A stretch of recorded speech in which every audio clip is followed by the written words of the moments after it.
Bapa Yahweh, Keluaran 4 ayat 22. Tapi kami juga bersyukur oleh karena kami semua believe in Mosiah Yeshua, maka kami menjadi anak-anak Bapa. Kami bersyukur karena Ruach HaKodes, Roh Kudus itu diberikan bahkan tinggal di dalam kami. Dan roh itu yang bersaksi bersama roh kami bahwa kami adalah anak-anak Bapa Yahweh. Amin. Maka baik Goyim, bangsa-bangsa di luar Israel, dan Israel adalah anak sulung Bapa, punya status yang sama. Amin. Kami juga adalah Bnei Abraham, anak-anak Abraham, oleh karena Galatia 3:7 berkata, for all believers in Mosiah Yeshua, buat semua yang percaya dalam nama Mesias Yeshua adalah anak-anak Abraham. Amin. Jadi status yang sama. Israel mengharapkan olam haba. Itu adalah samayim. Israel percaya bahwa mereka adalah Bnei samayim, penghuni olam haba. Dunia yang akan datang itulah heaven. Dan perjanjian baru Brit Hadasa berkata, semua goyim, bangsa-bangsa di luar Israel yang believe in Mosiah Yeshua Masiah adalah warga kerajaan surga. Amin. Namanya tertulis dalam buku kehidupan. Amin. Status yang sama. Haleluya. Kami bersyukur buat hari ini. Dalam nama Mesias Yeshua, semua berkata amin. Amin. Silakan dulu. Satu, saya bergabung dengan kehilan Mesianik Israel di Israel, mengikuti semua sidur, tata cara ibadah. Jadi dari sidur Mose sampai sidur David, penyembahan namanya direct worship. Kafanah Tehillim itu direct worship. Karena penyembahan Daud itu langsung di ruang Maha Suci, tidak ada sekat. Nanti baik Salomo baru ada sekat. Jadi peti perjanjian itu ada di kemah Daud, Sukotnya Daud, kemah Daud. Jadi hanya satu bilik. Di situ peti perjanjian. Penyembahan itu tidak perlu lagi lewat halaman, ruang suci, ruang Maha Kudus setahun satu kali. Itu bisa every single day, bisa setiap hari. David Tehillim, dan itu direct. Yang bisa seperti Daud adalah gereja, karena ketika Mesias Yeshua die on Golgotha, tirai robek dari atas ke bawah, lalu ruang Maha Suci itu terbuka, dan semua goyim, semua yang menyembah Yeshua Masiah di luar bangsa Yahudi, direct worship. Amen. Amin. Lalu belajar juga sidur Salomo, bait suci atau bait Elohim pertama dan kedua. Jadi saya punya sertifikat. Kemudian belajar juga cross culture, karena kalau kita sudah studi di sinagog itu sudah tidak murni Judaism. Tapi karena sinagog itu berarti itu sudah tempat doa bangsa-bangsa. Ya, ada Yahudinya juga. Maka di Antioquia yang baru saja dihantam gempa bumi di Turki itu Antioquia di situ hancur itu. Ya, itu lembah raksasa, lebarnya 50 meter, panjangnya 300 kilometer. Itu retakannya ini. Itu di Antioquia, murid-murid untuk pertama kali disebut Kristen. Hancur. Di situ juga adalah tempat transit Abraham dari Ur Kasdim dan tinggal dulu di Haran. Lalu Elohim panggil dia untuk yang kedua, Kejadian 12 di Turki. Jadi Ur Kasdim atau Mesopotamia itu di Irak dipanggil keluar, lalu tinggal dulu. Dalam catatan kaki bahasa Ibrani itu 15 tahun di Haran itu di Turki, itu hancur kena gempa bumi. Sampai ingat dosanya, Anda belum ditebus. Ya. Belum. Ibrani 8 ayat 12 berkata, Elohim tidak lagi mengingat kejahatan kita. Amin. Jadi untuk dosa dan kejahatan kita, Elohim pura-pura menjadi pikun. Jadi kalau ada jemaat GPF yang masih merasa tapi 20 tahun yang lalu saya berdosa, itu pasti dakwaan setan. Kebenarannya adalah dosa kita dihapus dan Elohim tidak pernah mengingat lagi dosa kita. Haleluya. Ya. Amin. Berarti Yesaya 59 ayat 2 tidak lagi berlaku. Itu benar, tapi dulu before cross. Yes. Yesaya 59 ayat 2 bilang apa? Telinga Elohim tidak kurang tajam, Utuh. tangannya tidak kurang panjang menjangkau kita, tapi yang menjadi penghalang adalah dosa dan kejahatan kita. Tidak boleh dikhotbahkan lagi di mimbar ini. Karena dosa dan kejahatan kita dihapus dan tidak diingat lagi. Amin. Mesti jelas.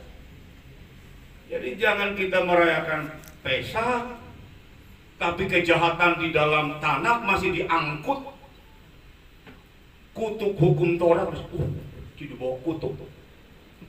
Tidak ada lagi. Galatia 3:13, Yesua Masiah die on Golgotha untuk sebagai imigrasi, sebagai border, berkata kepada kutuk Taurat, stop. Haleluya. Lalu masih ada pendeta di Berit Hadasa khotbah tentang kita hidup di bawah kutuk. Pendeta Oon tidak pantas dia melayakan Pesak. Apalagi mundur. Di gereja mimbar masih khotbah tentang dosa Adam dan kutuk bumi. Kok bisa ya? Rabi Saulus Paulus berkata, semua manusia bersekutu dengan Adam dan mati, tapi semua manusia hidup karena Yesua Masiah. Selesai. Amin. Bapak tidak lagi hidup dalam kutuk Adam. Susah payah keringat, baru dapat cepet cengnya parah. Ya.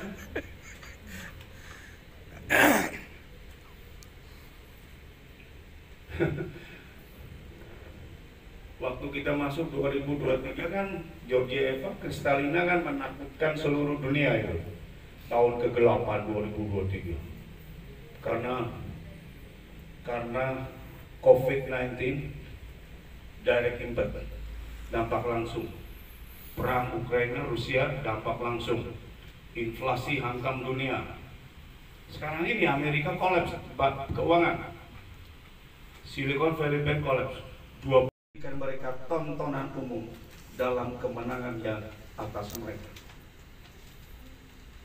Ayatnya cari sendiri. PF. Itu Kolose 2:15. Jadi kalau kita berdoa terus masih ngusir-ngusir setan, apalagi sampai nginjak. Setan itu roh, tidak bisa diinjak. Iya. Jadi kalau Anda injak-injak usir setan, itu drama Korea. Bahkan kebenaran berkata, bukan hanya pesak itu adalah dosa kita dihapus, diampuni, tidak diingat lagi, tetapi setan dipermalukan, dilucuti, tidak punya kuasa lagi atas hidup kita. Amin. Jadi kalau saudara berperang melawan setan, bukan untuk menang, bukan. Tapi seperti Israel itu loh, Israel berperang, tetapi berperang sebagai pemenang. Jangan sampai GPF ajak perang tuh bilang, ayo kita perang supaya kita menang. Pergi, jangan perang sama gereja yang perang untuk menang. Itu berarti gereja belum menang tuh.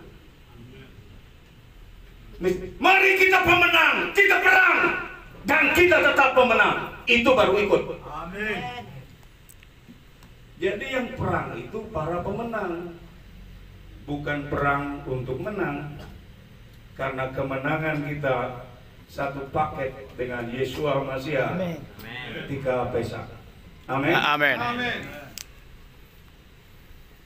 Maksa atau hamaksa, roti tiada beragi. Nah, orang Yahudi itu melakukan hal yang berkali-kali. Jadi kalau mereka makan roti lah, gampangnya. Maka dia doanya begini, Baruch atah Yahweh Elohenu, terpujilah Yahweh Tuhan kami. Orang pintarnya mikir sebentar.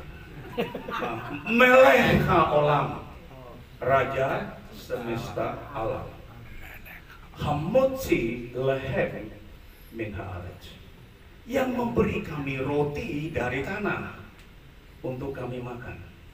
Itu Yahudi kalau doa makan selalu begitu. Kejadian 12. Jadi banyak pengkhotbah keliru di situ. Begitu dia bilang Kejadian 12, Elohim panggil Abraham dari Ur Kasdim, itu pastikan pembicara itu gelarnya adalah On.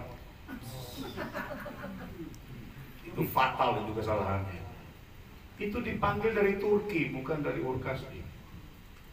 Jadi Kejadian 12 adalah dipanggil dari Turki, bukan dari Ur Kasdim. Itu panggilan kedua. Kadang di dalam perjalanan hidup kita mengalami yang namanya blank spot. Beberapa kali saya mengalami itu, baik di dalam dan di luar negeri juga. Internet sama saja, cuma dia lebih cepat saja. Tiba-tiba kita memasuki wilayah yang namanya blank spot, internet tidak ada. Lalu tiba-tiba tujuan kita di situ, tempat yang Anda tuju di kiri jalan, noleh ke kiri, kuburan. Masa saya mau khotbah di kuburan? Ini GPS itu Global Position System. Jadi GPS-nya keliru. Bukan, itu blank spot. Jadi tidak ada akses tuh. Jadi error semuanya.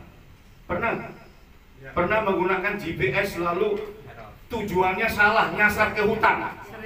Pernah nggak? Iya. Ini oma-opa canggih juga. Iya. Haleluya. Ya itu. Terkadang kita mengalami blank spot. Kita tidak tahu kemana kita pergi. Tapi percayalah, Yeshua HaMashiach is the expert for the future. Pakar satu-satunya masa depan adalah Yeshua HaMashiach. Amin. Jadi walaupun dia berjalan tanpa tahu tujuan, Elohim adalah tujuan. Amen. Nah, mengikuti sidur yang panjang itu, saya dapat blessing yang luar biasa. Jadi saya bayar penterjemah, tidak mengerti bahasa Ibrani sama sekali waktu itu, bayar penterjemah untuk mengikuti tata cara sidur. Lalu begitu sampai pada kitab suci Ibrani yang berbahasa Ibrani, yang ditulis, yang artinya kalau di huruf internasional adalah YHWH, Yod-Veh-Waf, dibacanya Adonai. Loh, kok suaranya keluar Adonai? Kok ini YHWH? Saya kira ini penterjemahnya yang ngawur. Saya mau cekek dia orang Yahudi. Nah, kita tidak punya hubungan diplomatik dengan Israel, dan saya kalau melakukan tindakan pidana itu kan masalah. Saya bisa tidak pulang. Lalu sidurnya jalan, saya bertengkar sama dia. Kenapa Adonai? Ini kan di kitab suci YHWH. Kok Adonai keluarnya? Wah, ternyata itu penjelasannya panjang. Panjang sekali. Sejak Israel pulang dari Babilonia, tidak lagi pernah menyebut nama YHWH. Jadi diganti dengan Adonai. Nah, tetapi Adonai yang dimaksud dalam sidur Judaisme adalah kepada pribadi yang sama, yaitu YHWH. Maka sebutan yang 99% mendekati Yod-Veh-Waf adalah kita memanggil Yahweh. Amin. Ya. Kalau sebutan yang lain itu no comment. No comment. Hanya nama satu-satunya Elohim kita adalah YHWH Besem Yeshua HaMashiach. Fix. Titik. Tidak ada pilihan lain.